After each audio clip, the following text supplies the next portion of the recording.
지금 제일 어려운 것부터 가볼까요, 정 의원님? 네. 국민의당. 지금 민주당에서는 대선 공작 게이트다 이렇게까지 부릅니다. 네. 어떻게 보세요, 이 제보 조작 사건? 이거 엄청난 사건이죠. 엄청나죠. 그러니까 이제 국민의당의 존립이 흔들거릴 정도의 사건인데 이렇게 생각해요. 알고는 그렇게 안 했겠죠. 하지만 윗선들이 다 그걸 써먹었어요. 그러니까 모르고 했다 하더라도 책임에서 자유롭지는 않고요. 어허. 그리고 또 한편으로는 국민의당이 지금 어렵잖아요. 예. 내년 지방선거 생각하면 다들 깝깝하거든요. 후보들도 안 나타나고. 그러니까 이제 울고 싶은데 뺨 때린 격이 됐을 수도 있어요. 무슨 뭔가 이제 민주당하고 합치고 싶은데 뭔가 지금 이합집산을 하고 싶은데 예. 이런 일이 생겼으니까 이제 어떻게 보면 이제 그런 기회가 온 거죠. 잠깐만요. 네. 그러니까 지금 지방선거 앞두고 나 출마해야 되는데 아니, 국민의당 이름으로 될까 말까 하는 그 사람들한테 아니 이제 후보를 못 내는 거죠. 국회의원들이 지역에서 나가려고 하는 후보를 사람 못 말고. 찾는 거죠. 예. 그러니까 그 당이 되겠어요. 그래가지고 또 후보가 있어도 뭐 다 떨어지니까. 어허. 그런 뭐 울고 싶은 와중인데 뺨 때리듯이 그리고 자기도 그렇잖아요. 다음 이제 국회의원 선거 때 이제 굉장히 어렵게 지금 생각되잖아요. 재선이. 예. 그러니까 뭔가 지금 이 상태로는 안 되겠다 하고 있을 때 이런 일이 생겼으니까 굉장히 반가운 사람들은 굉장히 많죠. 아니 이건 조금 위험한 말씀. 위험한 게 아니라 사실이죠. 그러니까 만약에 나라면이라고 생각해 보는 겁니다.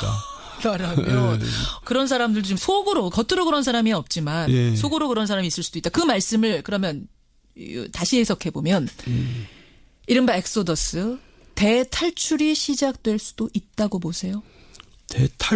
탈출이란 표현은 너무 심했고요.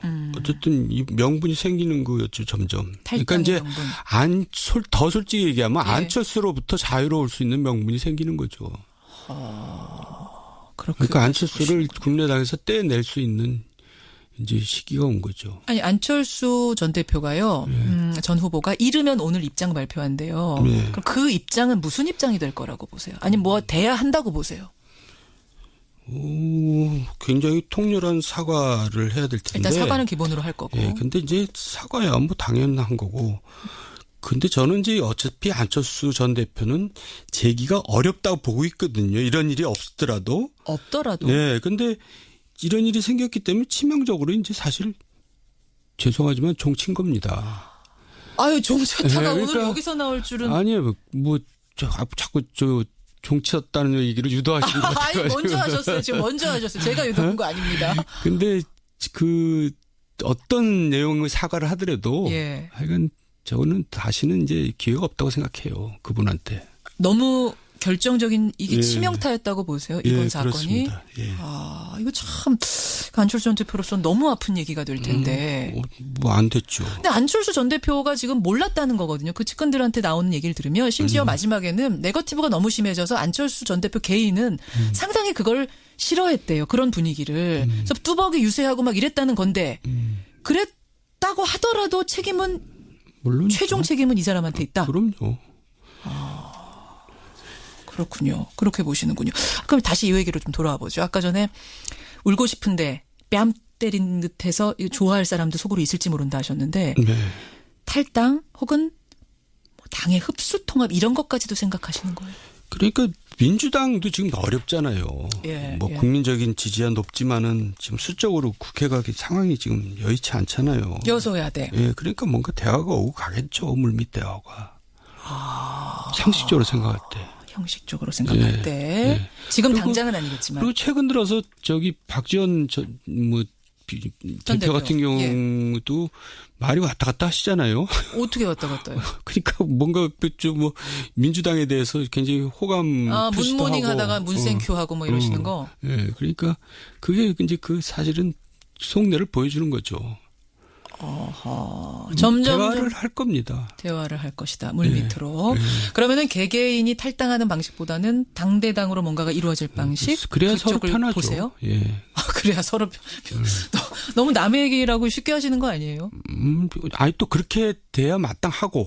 왜냐하면 그래야지 국정이 안정적으로 운영이 됩니다. 그런 식으로. 지금 여당의 숫자가 너무 적어서 이런 식으로는 굉장히 불안하죠, 항상. 결국은 EU 미발 조작 사건이 정계 개편까지 가져올 거라고 보시는 거예요. 예. 예, 트리거가 됐다. 저는 그렇게 예상합니다. 그리고 그렇게 됐으면 좋겠어요. 개인적으로도. 그러니까 민주당을 정부 여당을 위해서가 아니라 예. 국정을 위해서. 국정을 위해서. 예. 지금 국민의당 분들이 들으면 어떻게 반응하실지 속으로는 맞는 말이야 이러실지 아니면 이게 무슨 말이야 하실지 모르겠는데 여하튼 정두원 전 의원의 생각은 그러시답니다. 네.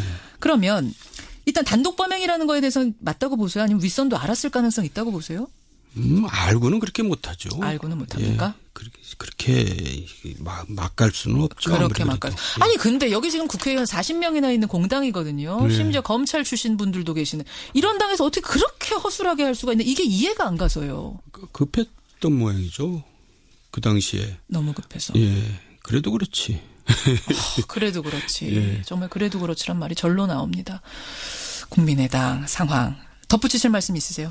아니요. 국민의당. 자, 그러면은 자유한국당으로 한번 가보겠습니다. 자유한국당. 이 국민당 문제가 너무나 요란하다 보니까 상대적으로 좀 묻혀 있습니다만 자유한국당도 지금 좀 심란합니다. 자유한국당은 별로 가고 싶지 않은데요. 이야기도 가고 싶지 않으세요? 불쾌해요, 괜히. 아니, 왜요? 얘기하기가 불쾌해요. 그러니까 전당대회라는 게 예. 큰 이벤트잖아요. 국민의 관심을 끌고 새로운 이제 전기를 마련하는. 근데 지금은 오히려 국민의 혐오감만 키우고 있잖아요. 어허. 정치를 아주 그냥 상스럽게 후퇴시키고 있죠. 아주 불쾌합니다. 그렇게까지 보세요. 그러면 보고 있으려면. 불쾌함을 조금만 누르시고 네. 우리가 뭐 할 일은 해야 되니까 네. 예상을 좀 해보겠습니다. 원유철 후보하고 홍준표 후보 둘 다 당대표 선거에 나선 유력 주자인데 싸우고 아니죠. 있어요. 유력 주자는 아니고요. 홍준표 후보가 되겠죠. 아, 너무 단정적으로 말씀하시죠. 네, 그거 너무나 간단한 거죠. 아니 지금 홍준표 후보가 난감해졌어요. 왜냐하면 예. 바른정당의 정병국 전 대표가 책을 하나 냈는데 거기에다 이렇게 쓴 거예요. 홍준표 후보가 바른정당 창당할 때 우리 당의 합류를 타진했었다. 그러자 이제 원유철 후보가 뭐라고 했냐면 아니 우리가 당 지키려고 몸부림치던 그 시절에 홍준표 후보는 다른 당에 가서 문을 두드리다니 그런 사람이 이제 와서 당대표가 되겠다니 이게 말이 됩니까? 이렇게 되면서 지금 좀 남처해졌거든요. 글쎄요. 홍준표 후보는 아니라 그러는데 정병국 의원이 할 일 없이 없는 말 만들겠어요. 그것도 책에다가. 그러니까 누가 진실을 얘기하는지는 대강 알겠고요. 어허. 하지만은 그럼에도 불구하고 그 당에는 사람이 없으니까 홍준표가 되겠죠. 아니 근데 지금도 실질적으로는 친박계가 더 수적으로는 많은 거 아니에요? 친박계가 다 코가 빠져 있고요. 지금 어쨌든 또 무슨 국회의원들이 선거하는 거 아닙니까? 예, 지금은 당원들이 또 독자적으로 투표를 합니다. 그래서 예. 원유철 후보가 또 약체죠. 친박계를 대표한다고 할 수도 없고. 예, 그러니까 홍준표가 되는데 예. 이제 당은 이제 점점 더 어렵게 가는 거죠.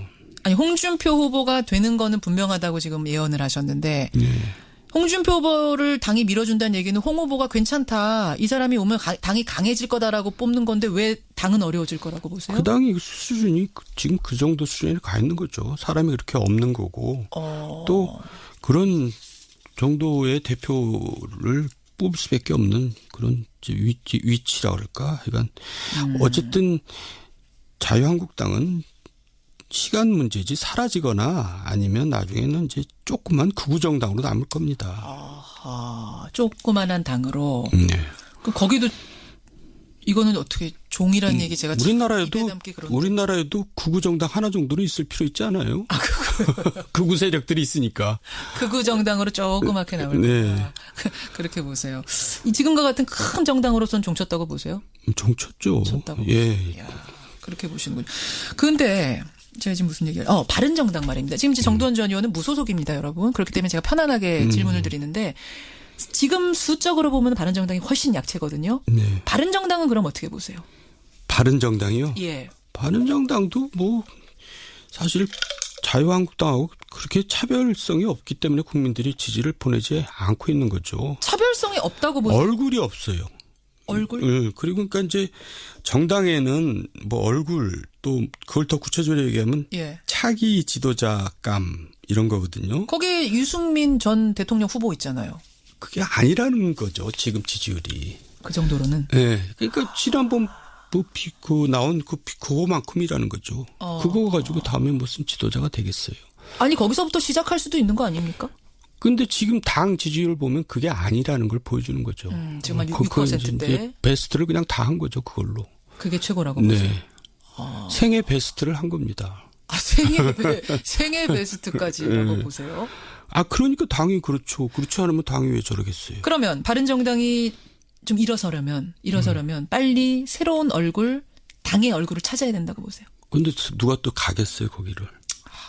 그래서 결국은 내년 지방선거를 전후해서 결국 정당 간의 이합집산이 이루어지고 이제 그걸 정기 개편이라고 그러죠. 그렇죠. 그러면서 이제 우리나라 정당 여러 가지 모양이 이제 바뀌겠죠. 어떻게 예상하세요? 좀 이르긴 합니다. 저도 예상은 잘 안 돼요. 안 되세요? 네. 어려워요. 아까 민주당과 국민의당은 합할 것 같다는 말씀은 이미 하셨고 바른정당 자유한국당도 급해지면 합할 가능성 있습니까? 있죠. 있습니까? 네. 바른정당은 지금 절대 그런 일 없다고 하는데.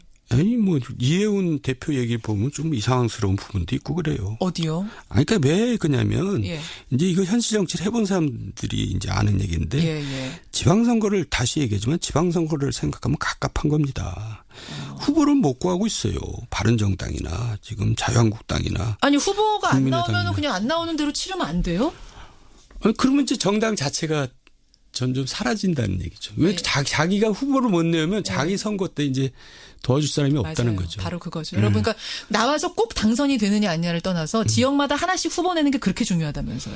자기 선거 때 이제 전혀 도움을 못 받는. 조직이 만들어지냐 안 만들어지냐. 자기도 떨어진다는 얘기죠. 후보를 못 구한다는 얘기는 그렇죠. 자기도 다음에 떨어진다는 얘기거든요. 결국 자기 문제 때문에 머리가 아픈 거죠. 그렇게 현실적인 것에 직면하다 보면 결국은 지금은 절대 아니라고 하더라도 닥쳐서는 선거 닥쳐서는 합칠 수도 있다. 네. 아하, 그렇게 정계 개편을 내다보고 계시는 거군요. 알겠습니다. 덧붙이실 말씀 있으세요? 자유한국당? 아니요. 별로 더 이상 하고 싶지 않아요.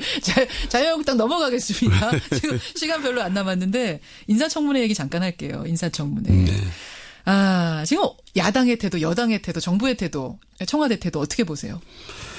일단 조상무를 강행할 경우에는 민심이 꺾일 거라고 봐요. 대통령에 대해서. 조상무라 하면 김상조 트리오 지금 하고 있는. 조대엽, 김상곤, 송영무. 이제 오만한 게 되죠. 대통령이. 왜냐하면 왜 과거에는 그 불통이었던 박근혜 전 대통령도 지명하고도 사퇴시키고 그랬거든요. 이 정도면. 네. 근데 제가 봐도 심해요. 그리고 특히 직무 관련성에서 하자가 있기 때문에. 예를 들면 어떤 사람? 다 3명 다 그렇죠. 3명 다라고 보세요? 자기 업무하고 다 하자들이 있잖아요.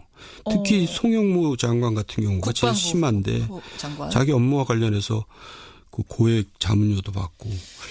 아니 해명이 지금 청문회를 통해서 됐다라고 여당은 좀 자신 있게 얘기하는데요. 여당이 그렇게 얘기를 하겠죠. 그렇지만 제가 느끼기에는 민심이 굉장히 안 좋은 것 같은데요. 송영무 보좌에 대해서. 그래서 계속 밀어붙일 경우에는 민심이 꺾일 겁니다.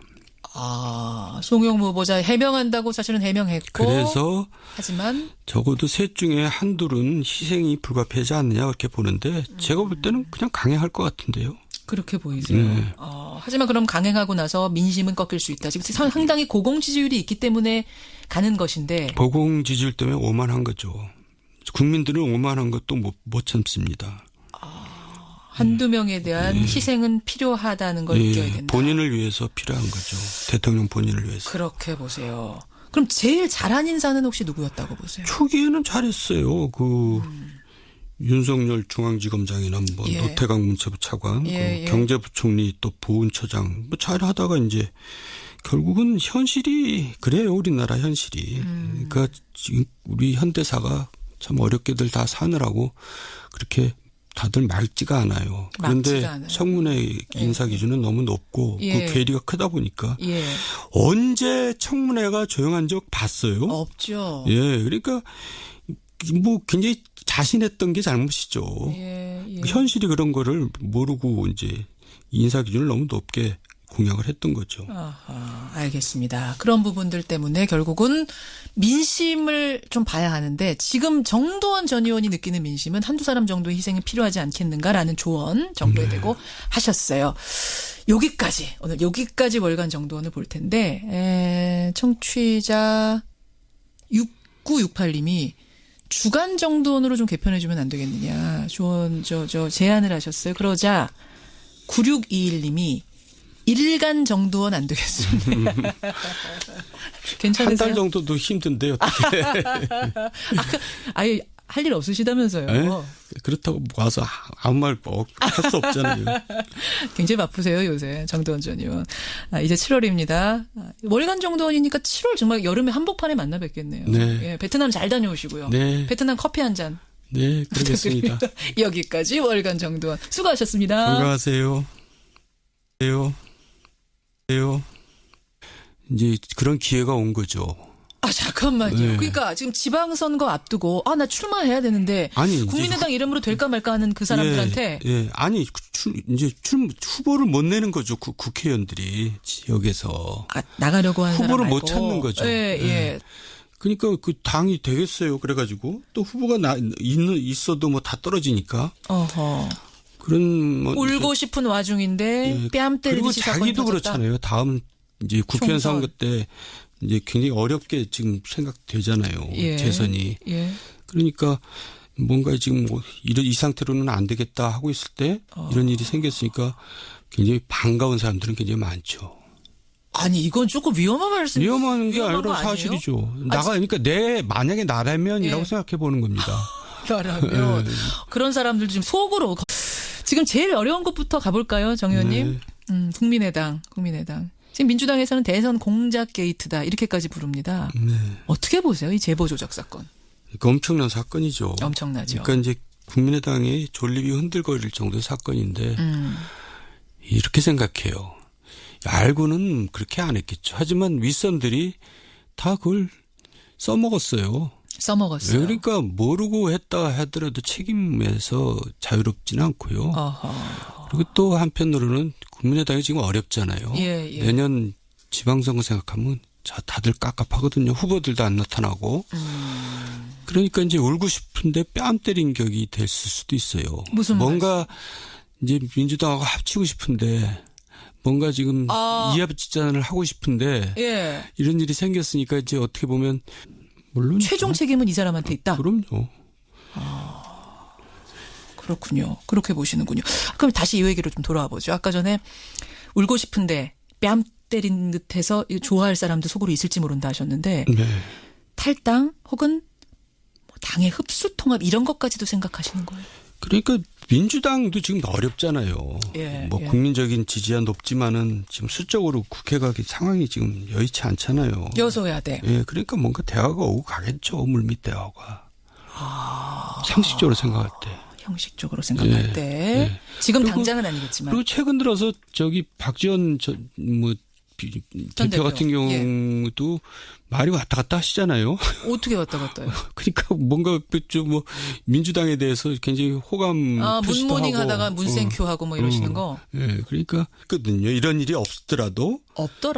근데 이런 일이 생겼기 때문에 치명적으로 이제 사실 죄송하지만 종친 겁니다. 종쳤다가 오늘 여기서 나올 줄은. 아니에요. 자꾸 종치었다는 얘기를 유도하신 것 같아요. 아니, 먼저 하셨어요. 제가 유도한 거 아닙니다. 근데 어떤 내용의 사과를 하더라도 하여간 저는 다시는 이제 기회가 없다고 생각해요. 그분한테. 너무 결정적인 이게 치명타였다고 보세요. 이번 사건이. 그렇습니다. 이거 참 안철수 전 대표로서 너무 아픈 얘기가 될 텐데. 안 됐죠. 근데 안철수 전 대표가 지금 몰랐다는 거거든요. 그 측근들한테 나오는 얘기를 들으면 심지어 마지막에는 네거티브가 너무 심해져서 안철수 전 대표 개인은 상당히 그걸 싫어했대요. 그런 분위기를. 그래서 뚜벅이 유세하고 막 이랬다는 건데 그랬다고 하더라도 책임은 겉으로 그런 사람이 없지만 속으로 그런 사람이 있을 수도 있다. 그 말씀을 그러면 다시 해석해보면 이른바 엑소더스 대탈출이 시작될 수도 있다고 보세요? 탈출이란 표현은 너무 심했고요. 어쨌든 이 명분이 생기는 거였죠, 점점. 그러니까 이제 명분. 더 솔직히 얘기하면 예. 안철수로부터 자유로울 수 있는 명분이 생기는 거죠. 그러니까 안철수를 국민의당에서 떼낼 수 있는 이제 시기가 온 거죠. 아니 안철수 전 대표가요. 전 후보가 이르면 오늘 입장 발표한대요. 네. 그럼 그 입장은 무슨 입장이 될 거라고 보세요? 아니 뭐 돼야 한다고 보세요? 굉장히 통렬한 사과를 해야 될 텐데. 일단 사과는 기본으로 할 거고. 예, 근데 이제 사과야 뭐 당연한 거고. 근데 저는 이제 어차피 안철수 전 대표는 재기가 어렵다고 보고